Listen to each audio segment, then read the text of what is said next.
ગુજરાतથી સાબરકાંઠા જિલ્લાની અંદર સ્થાનિક સ્વરાજ્યની ચૂંટણી માટે ઉમેદવારી ફોર્મની ચકાસણી પૂર્ણ થઈ છે। જિલ્લા પંચાયતની 34 બેઠકો માટે 115 ફોર્મ માન્ય અને 45 અમાન્ય જાહેર કરવામાં આવ્યા છે। તાલુકા પંચાયતમાં 509 માન્ય અને 204 માન્ય ફોર્મ છે, જ્યારે 3 નગરપાલિકા 249 માન્ય અને 39 અમાન્ય ફોર્મ જાહેર થયા છે।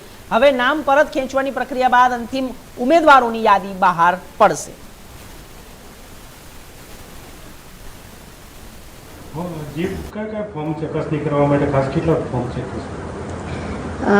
આજે જિલ્લા પંચાયતની, તાલુકા પંચાયતની અને નગરપાલિકાની ચૂંટણીઓ માટે સ્ક્રુટિની કરવામાં આવેલ હતી, જેમાં જિલ્લા પંચાયતની કુલ 34 સીટો માટે જે ફોર્મ ભરાયેલા તે પૈકી 115 જેટલા ઉમેદવારોના ફોર્મ માન્ય કરવામાં આવ્યા છે અને 45 અમાન્ય કરવામાં આવ્યા છે। તાલુકા પંચાયતમાં 509 ફોર્મ માન્ય કરવામાં આવેલા છે અને 204 અમાન્ય કરવામાં આવેલા છે। નગરપાલિકામાં 249 ફોર્મ માન્ય કરવામાં આવેલા છે અને 39 અમાન્ય કરવામાં આવેલા છે, જ્યારે પ્રાંતિક પેટા ચૂંટણી માટે 3 ફોર્મ માન્ય કરવામાં આવેલા છે અને 1 ફોર્મ અમાન્ય કરવામાં આવેલા છે।